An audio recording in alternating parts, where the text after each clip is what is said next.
जी हाँ, आपने बिल्कुल सही देखा कि आज जो इंडियन मार्केट में गिरावट हुआ, ये गिरावट तो भैया कुछ भी नहीं है। आप जो देख रहे हो इंडियन मार्केट मोटा-मोटी 100 पॉइंट से ज़्यादा गिरा है, ये गिरावट भैया कुछ भी नहीं है। क्योंकि आज के डेट में जिस रीज़न के वजह से पूरा देश दुनिया का शेयर बाज़ार गिर रहा है, वो रीज़न इंडियन मार्केट को उतना ज़्यादा हैम्पर नहीं पहुँचा पा रहा है। जबकि उस रीज़न के वजह से पूरा दुनिया का शेयर बाज़ार गिर रहा है, लेकिन हमारा इंडियन मार्केट अभी भी टिका हुआ है, अभी भी उतना ज़्यादा प्रेशर नहीं पड़ रहा है। उसी जगह अगर आप ग्लोबल मार्केट देखोगे, अमेरिकन शेयर बाजार देखोगे, तो भैया पूरी तरीके से धज्जियां उड़ रहा है। कल का दिन अमेरिकन शेयर बाजार का हालत देखो, मोटा मोटी 1% से ज्यादा टूट गया। जबकि इससे पहले वाला दिन भी अमेरिकन बाजार बुरी तरीके से टूटा था। उसके बाद अगर आप नेस्डेक देखोगे, यानी कि अमेरिकन टेक्नोलॉजी वाला इंडेक्स देखोगे, उसमें भी जबरदस्त डेली गिरावट हो रही है। उसके बाद अगर आप ग्लोबल मार्केट देखोगे, यानी कि पूरा दुनिया का शेयर बाजार देखोगे, तो अभी आपको असली क्रैश का अंदाजा आएगा कि पूरा दुनिया का शेयर बाजार का क्या हालत हुआ है। यहाँ पे आप देख सकते हो फुटसी का मार्केट 1% से ज्यादा टूट गया, कैक देखोगे 1% से ज्यादा टूट गया, डेक्स देखोगे 1% से ज्यादा टूट गया। उसी तरह जापान का मार्केट 3% टूट गया है, चाइना का मार्केट 2% का लगभग टूट गया है। तो पूरा देश दुनिया का शेयर बाजार 1%, 2%, 3%, 4% टूट रहा है। लेकिन उसी जगह इंडियन मार्केट देखोगे तो इंडियन मार्केट में आपको उतना ज्यादा क्रैश नहीं देखने को मिल रहा है, जो कि हमारे मार्केट के लिए पॉजिटिव है। अब मुद्दे पर आता हूं कि आखिर ये जो पूरा देश दुनिया का शेयर बाजार गिर रहा है, इसके पीछे आखिर क्या रीजन है? तो इसके पीछे मोटा मोटी 3 रीजन है। सबसे पहला और सबसे हॉट रीजन ये है कि यहाँ पे आप देख सकते हो, आपको पता होगा कि माइकल बरी, ये मैं आपको कई बार बता चुका हूं कि ये जो व्यक्ति है, ये बहुत बड़ा शॉर्ट सेलर है। इनका एक बहुत बड़ा शॉर्ट सेलिंग की कंपनी है और इन्होंने रिसेंटली अमेरिका का 2 दिग्गज एआई की जो कंपनी है, उन कंपनी में इन्होंने शॉर्ट किया था।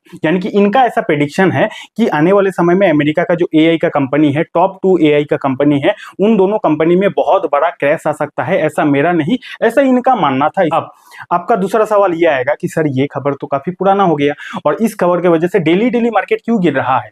तो इसीलिए डेली मार्केट गिर रहा है क्योंकि इन्होंने शुरू किया शॉर्ट करना, वो दोनों एआई की कंपनी में। उसके बाद खबर आता है कि माइकल बरी के बाद, यहां पे आप देख सकते हो, Nvidia sees yet another high profit exit after SoftBank. यानी कि सॉफ्टबैंक के पास भी एनवीडिया का बहुत बड़ा हिस्सा शेयर था।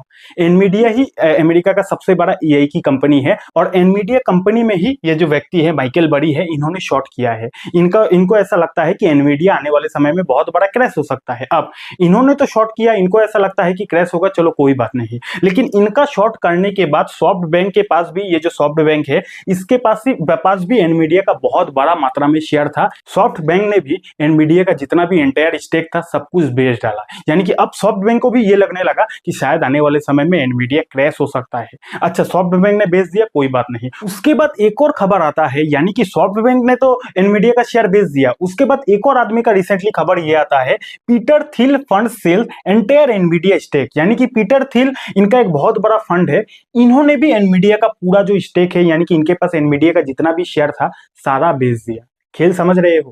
पहले खबर आता है कि माइकल बरी इतना बड़ा शॉर्ट सेलर कंपनी चलाते हैं, इन्होंने एनवीडिया में शॉर्ट करके रखा है, यानी कि इनको लगता है कि एनवीडिया आने वाले समय में क्रैश हो सकता है। Point number 1। उसके बाद खबर आता है कि सॉफ्ट बैंक ने भी एनवीडिया का जितना भी शेयर था उनके पास सब कुछ बेच दिया। यानी कि सॉफ्ट बैंक को भी लगता है कि आने वाले समय में एनवीडिया क्रैश हो सकता है। अब उसके बाद 19 घंटा पहले रिसेंटली ये खबर आ जाता है कि पीटर थिल का जो फंड हाउस है, उन्होंने भी एंटायर स्टेक एनवीडिया का जो था वो भी बेच डाला। अब पीटर थिल को भी ऐसा लगने लगा कि शायद आने वाले समय में एनवीडिया क्रैश हो सकता है और इसी के वजह से अगर आप एनवीडिया का शेयर देखोगे तो दिन पर दिन डेली बेसिस पर एनवीडिया में गिरावट हो रही है।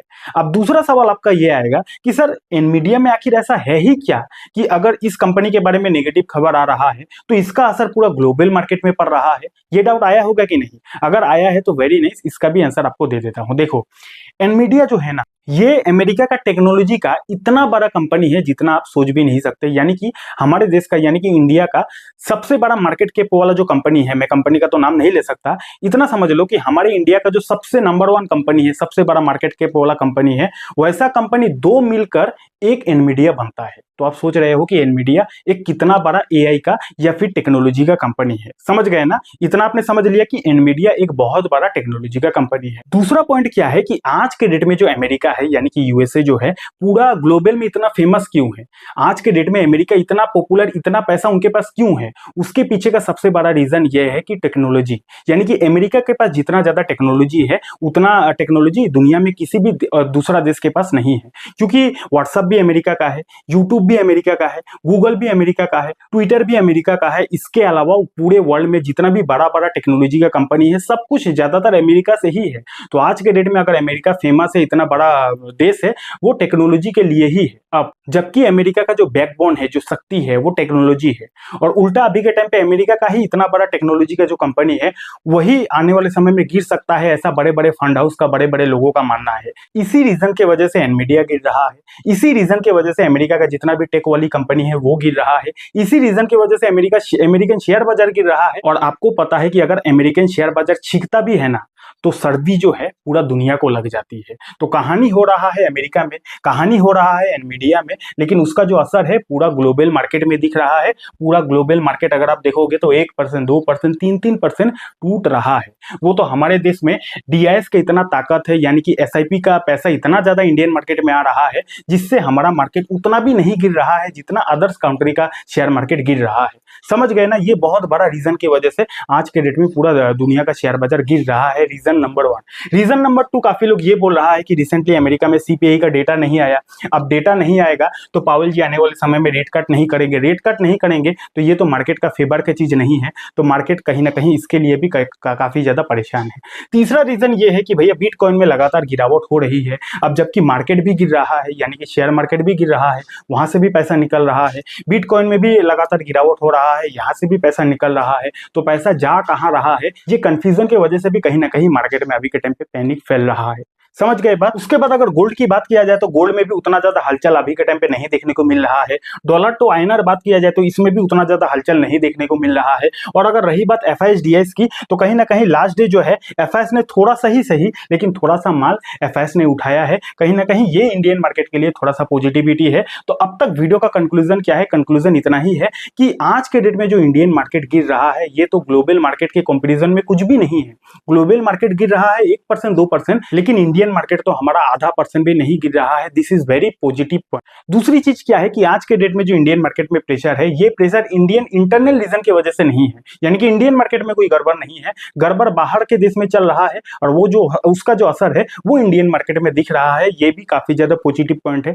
तीसरा अच्छी चीज हमारे मार्केट के लिए क्या है कि ट्रम्प का जो ट्रेड वॉर है वो अभी कहीं ना कहीं शांत हो गया है। और ऐसा रिपोर्ट के थ्रू से खबर भी आ रहा है कि आने वाले समय में हो सकता है इंडिया और अमेरिका का अच्छा खासा ट्रेड डील बन जाए। तो अगर आने वाले समय में ये सारी चीज अगर काफी पॉजिटिवली हो जाता है, अगर इंडिया और यूएस का काफी अच्छी तरीके से ट्रेड डील हो जाता है, तो इंडियन मार्केट के लिए इससे अच्छा दिन तो और कुछ हो ही नहीं सकता है। क्योंकि मार्केट जो आज टिका हुआ है, यही सब उम्मीद के वजह से टिका हुआ है कि चलो एनवीडिया गिर रहा है, अमेरिका में एआई बबल चल रहा है, लेकिन कहीं ना कहीं अगर ट्रेड डील इंडिया और अमेरिका का हो जाता है तो ये इंडियन मार्केट के लिए, इंडियन मार्केट का ग्रोथ के लिए काफी ज्यादा पॉजिटिव है।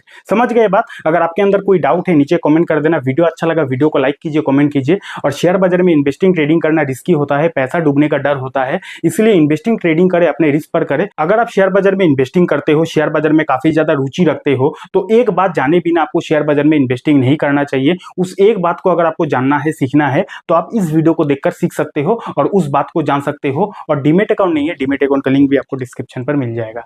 बहुत बहुत धन्यवाद।